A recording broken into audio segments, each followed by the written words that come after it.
Assalamualaikum warahmatullahi wabarakatuh. Innal hamdalillah nahmaduhu wa nasta'inuhu wa nastaghfiruh wa na'udzu billahi min shururi anfusina wa sayyiati a'malina. Man yahdihillahu fala mudhillalah wa man yudlil fala hadiyalah.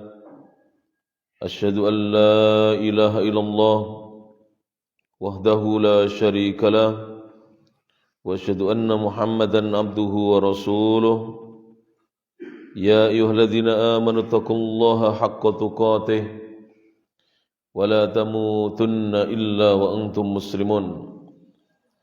Ya ayyuhan nasu taqu rabbakumul ladzi khalaqakum min nafsin wahidah wa khalaqa minha zawjaha وبث منهما رجالا كثيرا ونساء واتقوا الله الذي تساءلون به والأرحام إن الله كان عليكم رقيبا يا أيها الذين آمنوا اتقوا الله وقولوا قولا سديدا يصلح لكم أعمالكم ويغفر لكم ذنوبكم ومن يطع الله ورسوله فقد فاز فوزا عظيما أما بعد.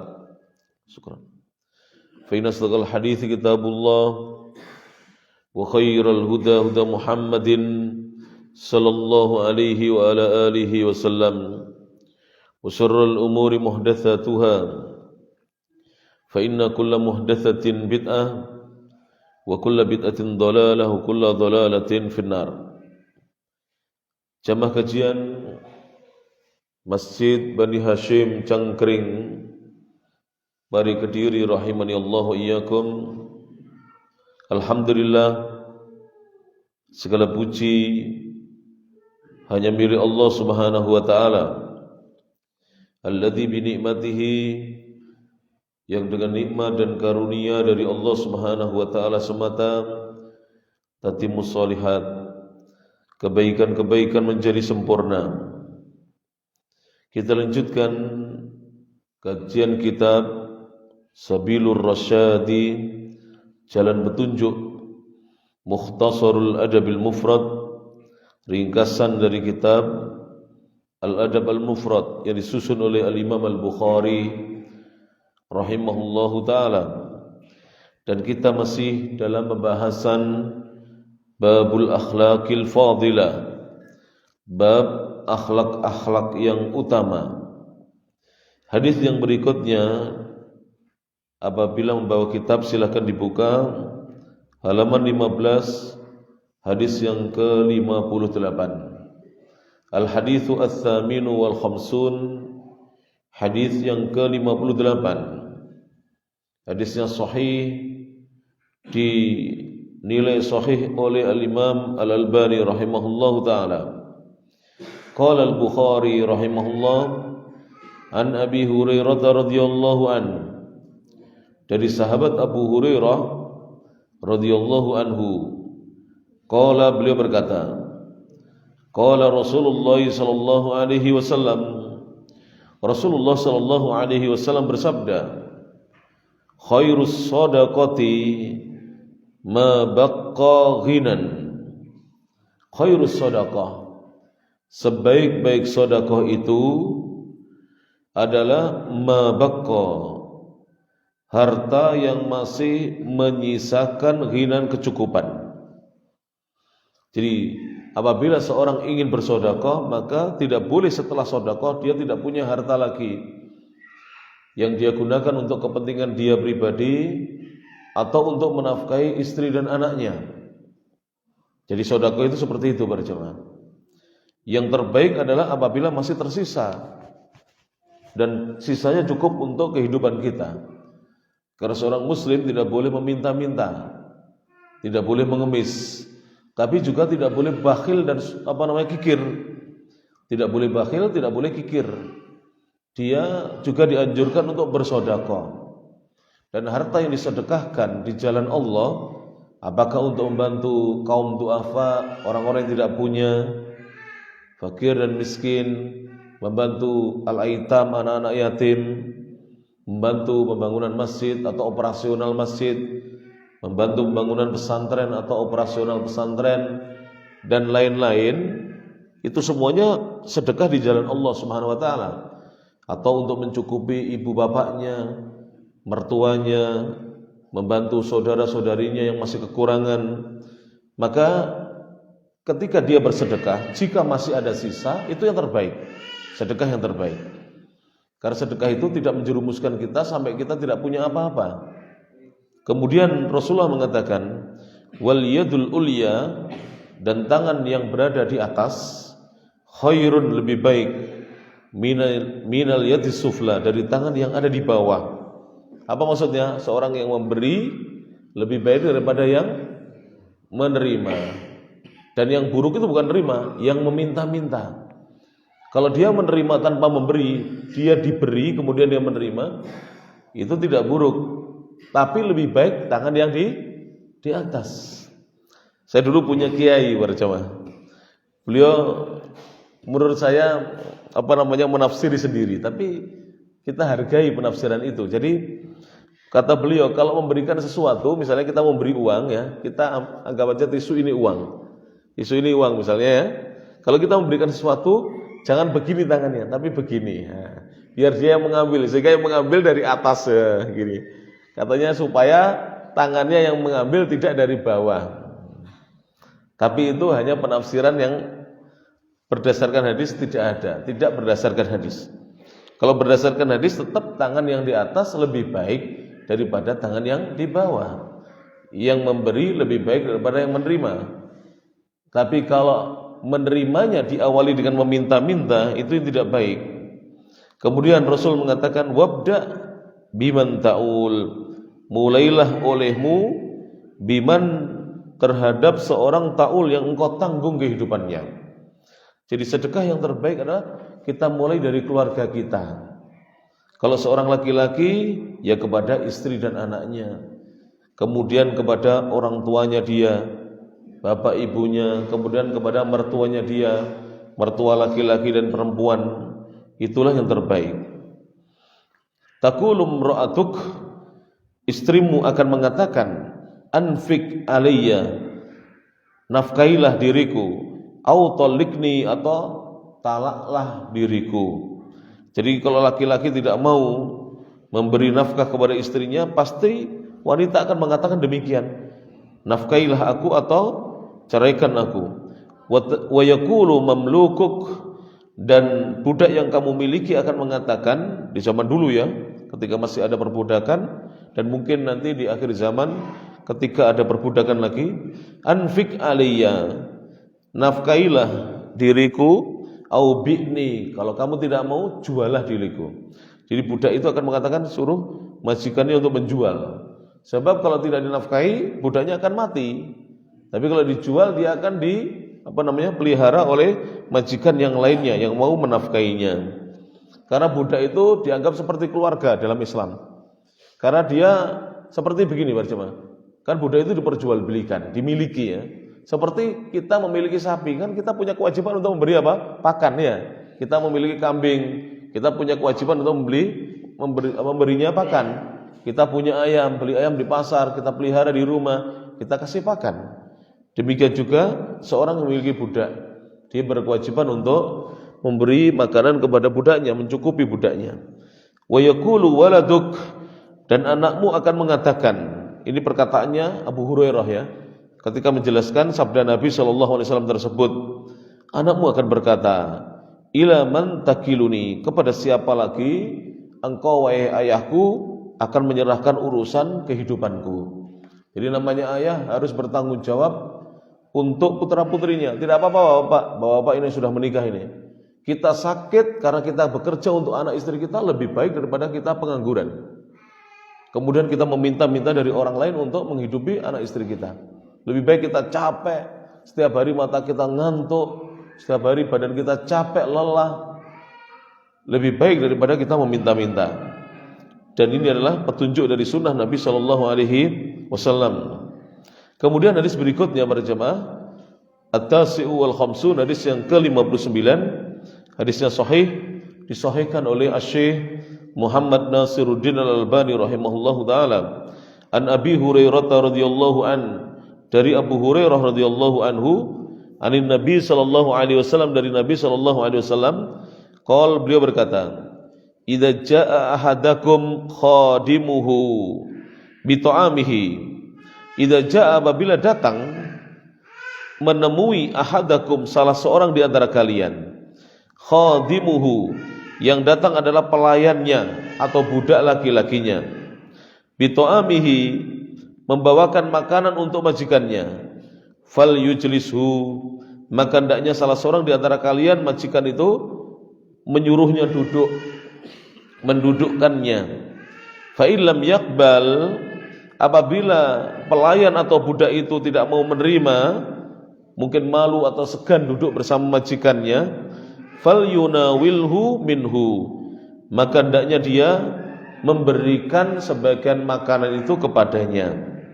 Jadi memberikan sebagian makanan yang dibawakan tadi kepada pelayannya. Jadi ini adalah akhlak yang agung para jemaah.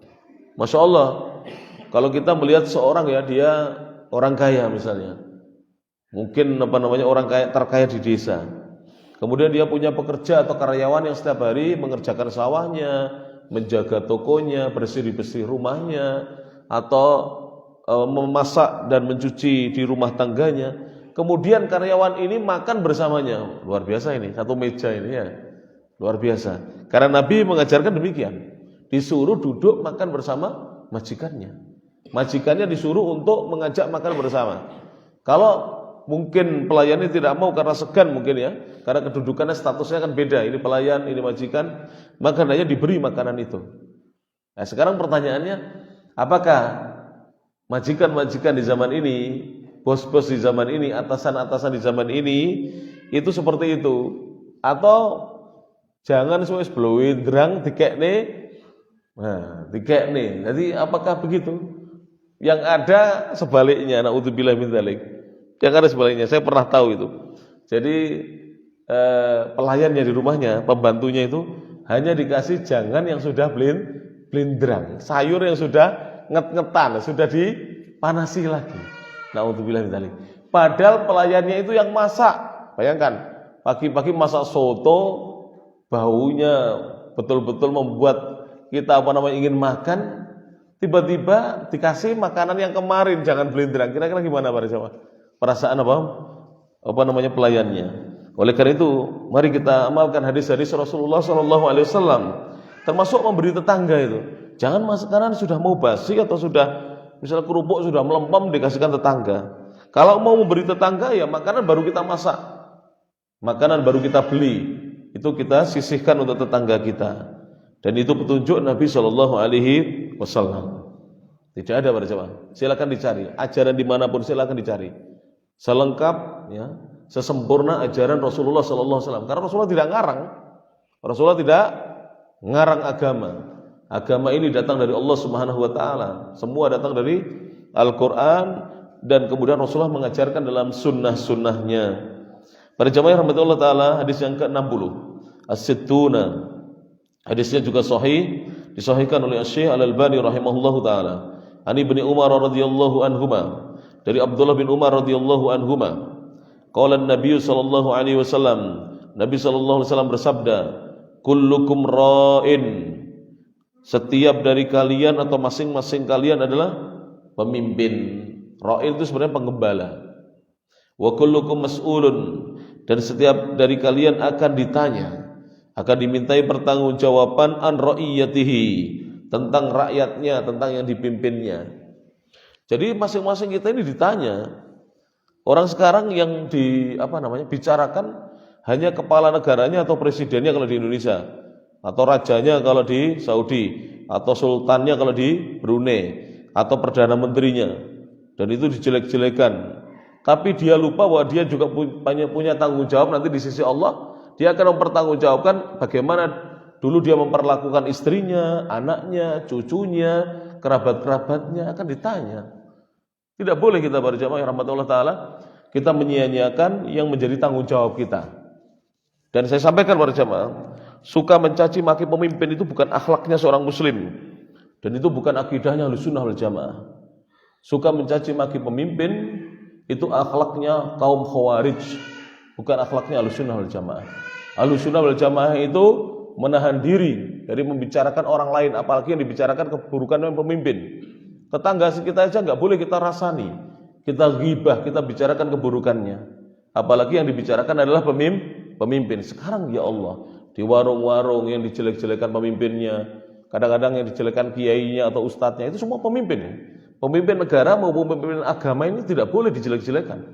Sebab kalau mereka jelek, masyarakat akan rusak. Karena masyarakat tidak punya panutan lagi. Tidak punya apa? Panutan lagi, akan rusak para jemaah. Ya rahmat Allah Ta'ala. Dan itu adalah penjelasan tafsir dari Al-Imam Ibnu Katsir. Ketika Ibnu Katsir menjelaskan surat An-Nisa ayat 59. Nanti dibuka. Kalau punya tafsir Ibnu Katsir. An-Nisa ayat 59. Ketika Allah mengatakan, Ya ayyuhalladzina amanu, wahai orang-orang yang beriman, atiullaha, taatlah kalian kepada Allah, wa atiur rasul, dan taatlah kalian kepada Rasul. Kemudian apa? Wa ulil amri minkum, dan taatlah kalian kepada pemimpin-pemimpin di antara kalian. Siapa ulil amri? Al-umara wal ulama. Para pemimpin pemerintahan dan para ulama, pemimpin agama. Itu tidak boleh dijelek-jelekan. Kalau sudah kiai, ustadz jatuh martabatnya, orang akan menjadi sesat. Karena apa? Tidak ada yang membimbing agamanya. Akhirnya ikut hawa nafsu, akhirnya ikut aliran-aliran yang menyimpang, karena tidak ada yang membimbing dia ke jalan yang benar. Kalau pemimpin pemerintahan sudah dijelek-jelekan, maka negeri ini akan kacau balau para jemaah. Akan kacau balau. Orang tidak ada yang taat kepada pemimpinnya. Akhirnya naudzubillah min dzalik, kalau kita di kampung-kampung itu, Pak Lurah itu tidak ada harganya sekarang. Kalau dulu disebut Mbah Lurah, disegani dan sebagainya, disegani, disateni ya. Benar, disegani, disotoni, disateni. Tahu disegani ya? Dihormati maksudnya ya. Dihormati dulu Pak Lurah itu. Makanya disebut di kampung-kampung dulu Mbah Lurah. Bahkan Mbah Lurah itu sudah meninggal, keluarganya masih dihormati jauh. Sekarang tidak. Bapaknya masih menjabat itu. Pak Lurahnya tidak dihormati, keluarganya tidak dihormati. Kenapa? Ini sudah merebak pemikiran-pemikiran Khawarij di tengah-tengah masyarakat kaum muslimin. Suka menjelek-jelekan, suka mencaci maki, dirinya banyak kesalahan tidak pernah dikoreksinya. Jadi orang metani awake dhewe sing dipetani ndase wong liya. Ngono oke. Sirahe wong liya. Metani awake dhewe ra iso nggih lho. Saged panjenengan metani awake dhewe. Terus dosane sak umbruk, sak arat-arat tapi ora tahu rumangsa duwe dosa. Tapi wong liya niku diorek-orek dosane, digoleki dosane. Naudzubillahi min dzalik. Mun ngantos para jemaah. Jangan lisan kita digunakan untuk membicarakan keburukan orang lain. Jangan. Misalnya ibu-ibu, setiap ketemu temannya di misalnya pengajian atau di arisan, yang dibicarakan kejelekan suaminya. Ya Allah, itu kan mengumbar aibnya sendiri.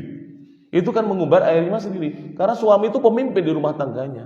Tidak boleh dijelek-jelekan. Kalau pemimpin di rumah tangga sudah jelek, maka keluarga itu akan jelek di mata masyarakat. Sehingga Rasulullah ini, Masya Allah, sabdanya ini betul-betul kita disuruh menjadi pemimpin yang baik agar kita nanti ketika di hari kiamat bisa mempertanggungjawabkan rakyat yang kita pimpin. Fal amiru, maka amir atau pemimpin, amir itu pemimpin bisa diartikan gubernur. Amir itu ra'in, adalah pemimpin, wa huwa mas'ulun, dan dia akan ditanya, akan dimintai pertanggungjawabannya. Warrajulu ra'in, seorang laki-laki juga pemimpin, ala ahlihi, memimpin keluarganya, wa huwa mas'ulun, dan dia akan ditanya.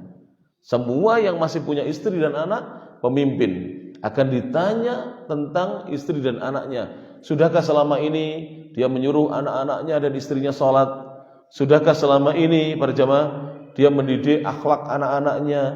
Kalau makan disuruh tangan kanan, kalau anak-anaknya makan tangan kiri diingatkan, dan seterusnya. Ini pemimpin para jamaah. Kemudian wal mar'atu ra'iyatun, wanita juga pemimpin, ya. Ala baiti zaujiha, memimpin rumah suaminya ketika suami tidak ada di rumah. Wa hiya mas'ulatun, seorang wanita ibu juga akan ditanya. Jadi ibu-ibu, mohon maaf nggih nyuwun ngapunten, mun ngantos panjenengan mung mikirake urusan mame lari-lari, klambine bocah-bocah, Napa malih niki pun ngadepne siam terus mangke bodo riyadin, pun ngatos sing dipikire namung bocah-bocah iki klambine gurung enek sing nyar misalnya. Tapi tidak pernah difikirkan bagaimana anak-anak kita sholatnya, sudahkah dia bisa ngaji baca Quran, bagaimana akhlaknya kepada orang tua, bagaimana akhlaknya kepada saudara, para jemaah. Diingatkan. Misalnya anak-anak itu biasa, para jemaah. Anak-anak itu kalau yang kakak dengan adiknya pas itu, gampang geger. Mboten usah tebe-tebe anak kula mon, mesti gue geger. Jadi mase mbek adike, mbake mbek adike niku sing jarake niku cedhak niku gampang napa? Geger niku. Lah kita harus memberitahu, nah tidak boleh begini. Sing apik, sampe nek ngomong karo mase karo mbake sing apik. Lah sampean bapak ibu jek enek lho sampean kok ngono. Lah kalau bapake renek piye? Tambah bubrah gitu. Nah sekarang terjadi sekarang ini. Tidak pernah diingatkan, akhirnya ketika sudah masing-masing berumah tangga gitu, rebutan warisan, rebutan niki, loloan, napa niku, dan seterusnya banyak. Karena dulunya tidak dididik oleh orang tuanya. Maka seorang ibu itu adalah dia pemimpin di rumah tangga suaminya, dan dia akan dimintai pertanggungjawaban oleh siapa? Para jemaah, Allah Subhanahu wa taala nanti kelak pada hari kiamat. Ala, kemudian Nabi mengatakan, ketahuilah, wa kullukum ra'in, masing-masing kalian adalah pemimpin, wa kullukum mas'ulun, dan setiap kalian akan ditanya an ra'iyatihi, tentang yang dipimpinnya, tentang rakyatnya. Kemudian para jemaah, termasuk pemimpin takmir ini ditanya loh para jemaah takmir masjid itu. Panjenengan kalau jadi takmir, entah ketua takmir, ya, wakil ketua, sekretaris, bendahara, bagian pembangunan, bagian apa, itu akan ditanya. Nun sewu, saya tuh hampir setiap hari sholat di masjid itu. Masjidnya bocor, takmirnya menang wae. Sampai jamaah itu terutama mau subuh itu, ya Allah, noto napa niku, wis sepuh-sepuh niku geretin niku lho, karpet sing dawane pirang meter niku. Nyari bak, nyari timbul. Iki takmire piye iki? Lek gak iso dadi takmir, sampean serahane sing iso. Ini tanggung jawab loh nanti pada hari kiamat para jamaah. Takmir-takmir seperti ini. Jadi ada lagi yang, ya Allah, kamar mandinya lampunya mati. Nah, karena saya ngisi di situ, saya Pak, lampu ini pun pecah bawi kok golek lampu. Iki takmir piye iki? Takmir harus tanggung jawab. Setiap hari harus dicek kerane metu banyune apa ora, lampunya bagaimana, sound systemnya bagaimana. Ada takmir lagi, jamnya mati dijarni. Jam masjid itu harus hidup para jamaah. Dan masjid jangan hanya satu jamnya. Ini banyak yang jam 1, 2. Di ibu-ibu juga harus ada jam. Terus baterainya dicek gitu. Kemudian kayak gini misalnya, kipas angin atau AC-nya atau apa, itu harus dicek. Masjid sudah ada mukenanya atau tidak, kalau ada orang mampir di masjid itu, sudah ada sarung apa tidak, kalau ada orang misalnya butuh sarung gitu, itu harus disediakan. Itu urusan takmir, masing-masing akan ditanya tentang yang dipimpinnya para jamaah. Pak RT, nah ini ditunjuk nanti RT saweneng, tapi digoleki ra tau enek wonge, mbuh nendi wonge. Ya, lek enek ning omah turu digugah ra iso. Ngapunten nggih Pak, bapake sare. Lek ning omah turu, lek pas gak ning omah wangel golekane. Lah ini. Harusnya RT itu WA-ne disebar ke seluruh warga RT. Wis sampean butuh aku ning ndi? Aku ning jopo, aku tak mulih. Nah itu RT yang bagus, masuk surga nanti dia, pemimpin yang begitu. Jadi bukan, wah aku ning jopo lek, padahal ngopi dia ngapusin ning jopo. Aku ning jopo waduh iki, padahal ngopi ning cedhek ngono lho, teng wande cedhek ning lho. Tapi ngapusi aku ning jopo iki luar kota iki. Padune ra gelem ngurusi urusan anak wargane, mboten angsal ngoten niku, tidak boleh. Dia akan ditanya oleh Allah Subhanahu wa taala. Kepala sekolah, kalau ada yang jadi kepala sekolah, pimpinan pesantren, semua akan ditanya. Mosok rek guru ngajar nun sewu nggih saulan ngajari 6 dina, libure mek dinten Ahad tok utawi Jumat ya pesantren gitu. Gajine mek 200. Ya Allah, wis preyo ae dadi kepala sekolah to, dadi apa? Pimpinan pesantren. Kecuali kalau ngajar 1 hari 2 hari enggak apa-apa. Ngajar 6 hari. Sampeyan plowoter kon ngajar mek digaji 200. Lho ada ini para jemaah. Wong kula ndelok Facebook kok niku. Gaji mek 200 numpak sepeda motor nggih bensin ora cukup. Alhamdulillah Allah paling rezeki. Alhamdulillah Allah memberi rezeki. Tidak boleh, pemimpin harus berpikir bagaimana caranya ditingkatkan kesejahteraannya apa? Guru-guru yang ada di sekolahnya, di pesantrennya. akan ditanya oleh Allah Subhanahu wa taala nanti pada hari kiamat. Apalagi kalau dia memperkaya diri, gurunya digaji 200, dia gajinya 3 juta misalnya. Itu nanti akan ditanya oleh Allah Subhanahu wa taala pada hari kiamat.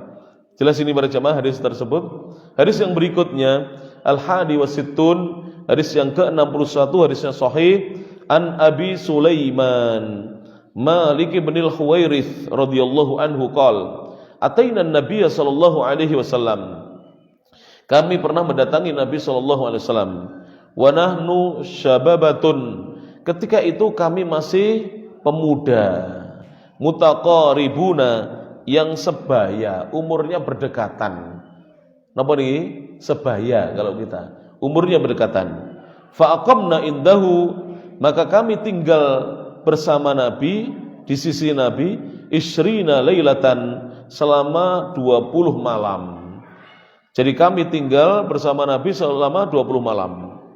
Fadhanna anna istahaina ahlina.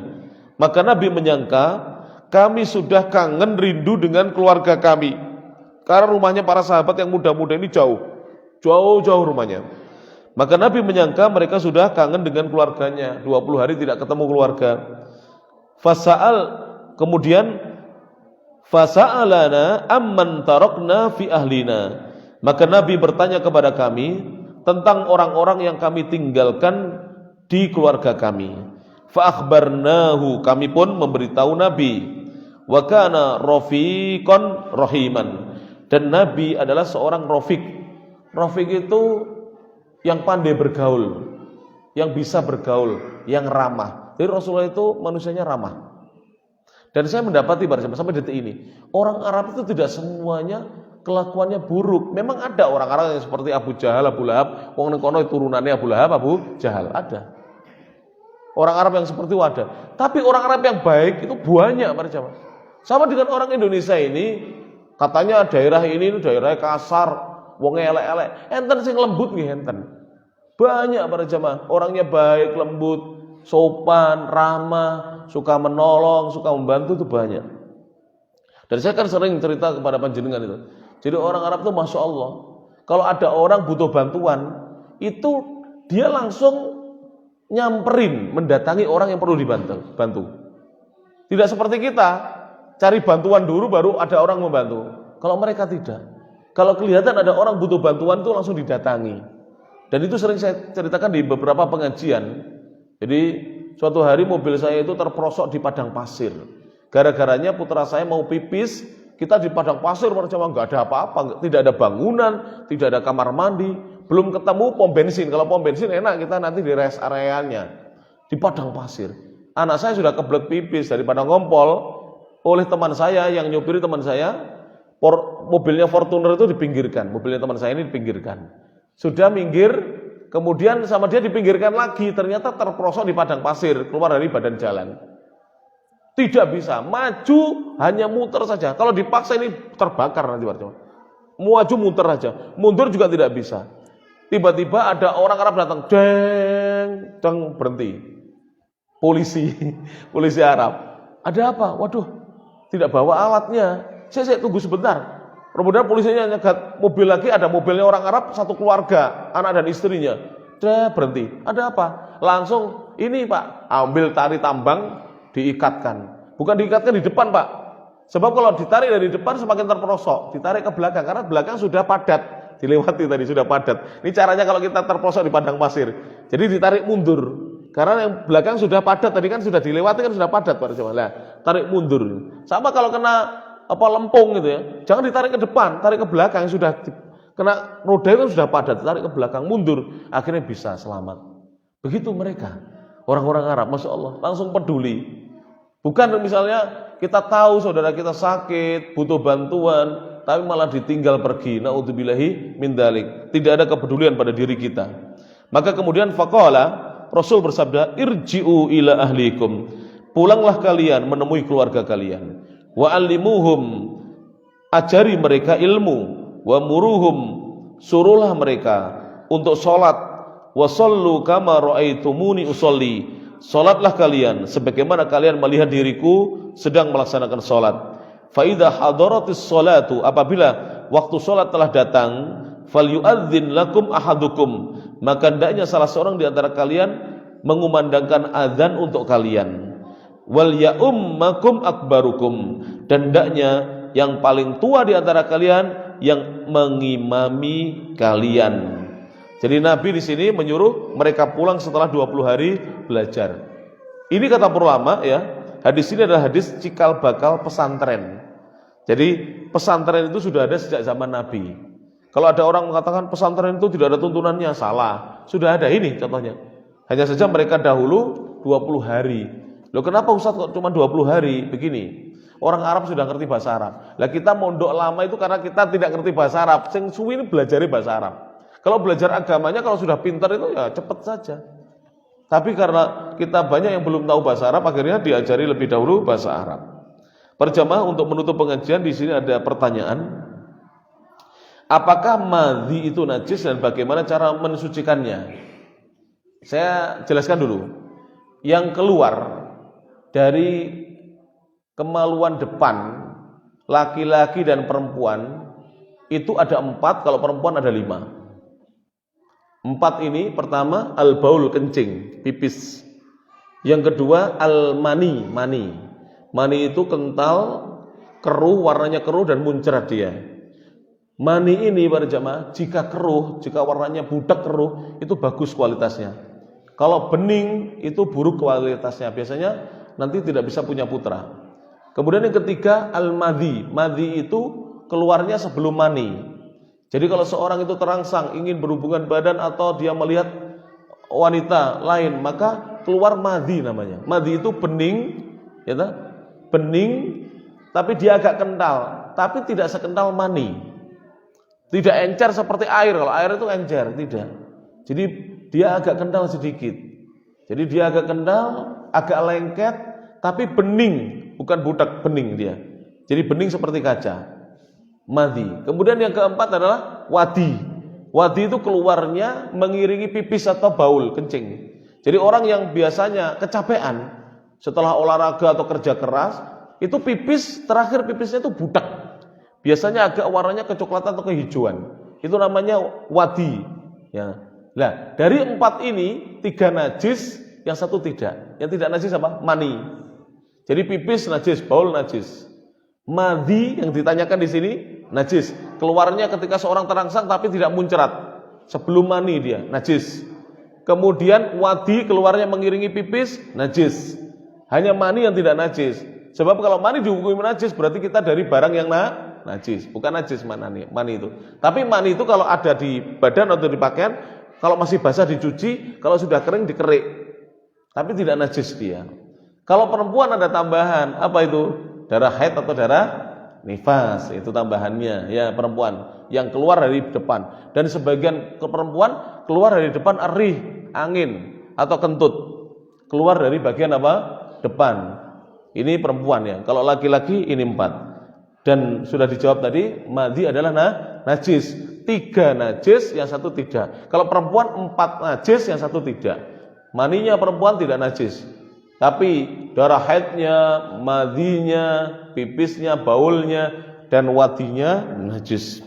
Yang kedua, apakah diperbolehkan seorang suami melarang istrinya mengambil dompet suami dan melarangnya untuk membuka HP milik suami? Pertanyaannya bagus ini.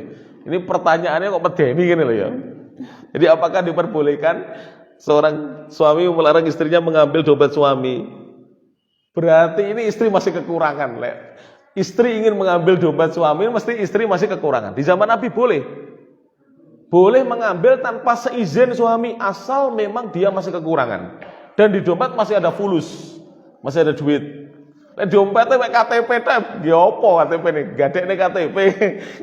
Dompetnya cuma KTP saja. Jadi suami-suami yang agak perhitungannya apa? Ya perhitungan pokoknya. Agak perhitungan itu boleh diambil uangnya tanpa seizin, tapi harus diambil sesuai dengan kebutuhan. Sesuai dengan kebutuhan. Dan tidak boleh mendolimi suami. Misalnya begini, suami dia masih punya hutang. Dia masih setiap bulan nyaur hutang. Tidak boleh jatah untuk bayar hutang itu diambil. Maka istri harus pandai-pandai mengatur keuangan. Tapi kalau suami agak sedikit perhitungan. Saya tidak mengatakan bakhil ya. Maka istri boleh mengambil tanpa seizin, boleh. Jadi pas garwane panjenengan napa adus ngono siram, nah sampean cipuk dompetnya dicipuk 5.000 mbok 10.000 nggih blonjo. Boleh itu. Tapi suami sekarang pinter ya, dompetnya digawe ning kamar mandi. Atau gak telenin dompet. Baik. Ini nasihat bagi para suami juga. Mari para jemaah, istri itu mbok ditanya tuh para jemaah. Ayo masing-masing suami istrinya ditanya. Dek, jane sampeyan kebutuhannya sedina piro? Jangan sampai dari dulu blonjone mek 50 terus, saiki anake akeh, 50 wis gak cukup, ya ditambah para jemaah. Jangan dari dulu blonjone mek 35 terus, ya ditambah, kalau memang kurang ditambah. Kita harus bertanya kepada istri kita. Adapun tentang HP para jemaah. Tentang HP, mohon maaf ini. Kalau sudah menjadi suami istri, ini pendapat saya, tapi seolah punya dasar saya. Kalau sudah menjadi suami istri, tidak boleh ada rahasia antara suami istri kecuali rahasia ini memang harus disimpan. Kecuali rahasia itu harus disimpan. Maksudnya harus disimpan, agama membolehkan untuk suami menyimpan rahasia itu. Seperti misalnya, mohon maaf ya, ibunya suami punya hutang. Sebelum suami menikah sudah nyauri hutang ibunya. Sekarang belum lunas. Dia tidak cerita kepada istrinya karena cerita nanti istrinya marah dan seterusnya, tidak mau membantu membayar melunasi hutang ibunya. Maka suami boleh diam dia. Nyauri terus setiap bulan, boleh. Seperti ini boleh. Karena sebelum nikah dia sudah bertekad untuk melunasi hutang ibunya. Dan ini adalah salah satu kewajiban untuk birrul walidain, berbakti pada orang tua, pada ibunya. Istri tidak boleh melarang. Nah, kemudian berjamaah tentang membuka HP ini, saya sampaikan ini. Sudah pernah saya sampaikan dulu. Hendaknya istri-istri kita tahu passwordnya. Password apa? Kuncinya lah. Kuncinya buka HP. Jangan sampai istri tidak tahu bagaimana buka HP suami. Saya alhamdulillah Pak, setiap hari kalau saya di rumah HP itu dipegang istri, penguasa tunggal. Jadi kula niki kena menteri dalam negeri klepek-klepek kayak aku. Walaupun aku gak wedi ngeten kula HP niku ning omah dicelik. Kadang-kadang nggih dicek karo bojo. WA aku diwacani ngene. Kula jare mau aku ora tahu macam-macam kok nggih. Saya kan minal khaifin termasuk orang-orang yang takut. Bojone siji kan termasuk minal khaifin ta. Ayatnya kan begitu ya. Fa in khiftum alla ta'dilu fawahidah. Kalau kamu takut tidak bisa berbuat adil maka satu sajalah. Saya kan termasuk orang-orang yang takut, tidak bisa berbuat adil ya. Jadi tiap hari itu HP saya dipakai untuk nelpon siapa. Karena juga istri saya kadang-kadang enggak ada enggak ada internetnya, enggak ada kuotanya. Dipakai. Kemudian rekening itu harus tahu istri nomor PIN rekening kita. Ini kejadian para jemaah. Kula nglayat garwane niku gadah tabungan di bank, tapi istrinya tidak tahu nomor rekeningnya. Wah, repot itu ngurusnya. Ke RT, RW, desa, kecamatan, repot ngantri dulu di banknya. Repot itu para jemaah. Jagani kalau kita meninggal dunia, itu nggak bisa diambil dengan mudah itu uangnya. Lah kalau tahu PIN-nya kan tinggal ke ATM diambil gitu. Gampang, wis gak urusannya gak dawa-dawa. Lah gak tahu PIN-nya. Akhirnya ngurus itu nggak cukup. Waktu itu kalau nggak 2 pekan urusan itu, bolak-balik, kurang iki, balik-balik, kurang iki. Tidak dipercaya kalau itu istrinya nggak dipercaya. Bank itu nggak gampang percaya para jemaah. Maka kita harus tahu, istri harus tahu nomor PIN-nya. Tapi dikasih tahu dek, walaupun roh nomor PIN-nya cuma cipuk ya terus, nah gitu dikasih tahu. Iki yo kebutuhannya dia akeh, bocah-bocah di sekolah yo iki kuliah bocah-bocah so aku nabung ning tabungan kene begitu. Kasih tahu nggak apa-apa. Kemudian juga harus tahu hartanya suami. Lho, bebojoan sing wedok gak diomongi dhek tuku sawah ning kono, tuku ruko, tuku iki tidak boleh. Ini kejadian para jamaah. Orang yang meninggal dunia untungnya tetangganya baik. Datang, "Bu, garwane panjenengan niku gadah tanah teng mriko, mboten nate diurus niku kados jenengan tingali." Jadi sampai alang-alangnya itu banyak. Jadi suaminya tidak cerita kalau beli tanah. Istrinya juga tidak tahu, anaknya tidak tahu. Yang memberitahu tetangga dari tanah itu. Untung tetangganya baik. Kalau di sertifikatnya kapok sampean gitu. Ya, untung tetangganya baik. Sekarang banyak tanah-tanah yang nganggur itu disertifikatkan. Orang yang mati, istrinya tidak tahu, bahwa itu tanah suaminya para jemaah. Tidak boleh kalau kita punya harta harus dikasih tahu para jemaah rahmatullah taala. Sama dengan begini misalnya, bapak-bapak punya motor jelek, ya jangan jelek lah, motor bekas, mau dikasihkan kepada pamannya, itu kasih tahu istri, dek, piye iki lek tak kekne Pak Likku ngesakne dek, mon kono ngontal terus gak duwe motor, jaman kok kene gak duwe motor, mosok ning gurah ngontal ya, wis umur 70 ngesakne, wis ra apa-apa Mas, ayo dek, rono dikekne engko sampean sing ngelungne. Jadi biar istri kita yang memberikan. Itu nanti penghargaan kepada istri dan dia lebih ikhlas. Itu caranya begitu. Saya kalau memberi kepada keluarga saya, itu istri saya suruh. Memberi kepada ibu saya, ke adik saya, itu istri saya suruh. Supaya penghargaan kepada dia, kan wong lek ketokne duit ketoke wong padahal duitnya bojone lho gitu. Tapi kelihatannya dia kan, wah saya kan duitnya banyak, ngoten lho bagi-bagi. Apalagi riyoyo, ponakan-ponakan dibagi itu, saya enggak pernah bagi uang, Pak. Jadi ngasih barang, nggak uang, itu saya mencontoh para kiai saya. Jadi mesti bunyai yang disuruh. Supaya apa? Penghargaan kepada istri dan juga istri lebih ikhlas gitu loh. Karena dia tahu jumlah nominalnya dikasihkan kepada ponakannya itu berapa. Lah kita kan kadang-kadang istri nggak tahu ya toh, yang bagi kita lah itu. Ini juga termasuk kehidupan rumah tangga. Mudah-mudahan bermanfaat. Saya mohon maaf hari ini agak panjang sedikit. Sekitar 35 menit ya, biasanya kalau 30 menit itu bareng gitu. Karena ada pertanyaan ini. Tapi pertanyaannya bagus. Mulai dari sekarang suami istri harus tahu PIN-nya apa bank, terus passwordnya, kata kunci HP-nya harus tahu, hartanya masing-masing harus tahu. Walaupun suami tidak boleh pakai hartanya istri, tapi istri harus memberitahu, Mas, aku oleh warisan iki, diberitahu. Tapi suami jangan sampai serakah. Alhamdulillah Pak, saya itu pernah mendapati satu orang laki-laki, Masya Allah. Dia itu istrinya warisannya banyak, tapi sampai istrinya meninggal, sampai dia meninggal, warisan yang didapatkan istrinya dari orang tuanya istri itu tidak sama sekali dijual olehnya, Masya Allah. Ini laki-laki yang hebat Pak. Jadi orang kemilikan karena bondone sing wedok. Kecuali kalau istrinya Mas, iki dolen Mas, tukokno mobil atau motor, lah nggak apa-apa, itu kan sesuai dengan keridhaan istri. Karena hartanya istri untuk dia, bukan untuk keluarga, Pak. Dalam Islam itu harta yang untuk nafkah itu hartanya suami. Oleh karena itu istri itu kan bagian warisannya hanya separuhnya laki-laki. Karena memang hartanya tidak boleh diberikan pada siapa-siapa, untuk dia sendiri. Kecuali istri yang baik hati sudah ngaji, sing kakung gak duwe motor ditukokne motor. Itu seperti Abdullah bin Mas'ud. Itu garwane yang membelikan atau mencukupi Abdullah bin Mas'ud. Abdullah bin Mas'ud itu miskin para jemaah radhiyallahu anhu, yang mencukupi istrinya karena istrinya kaya raya.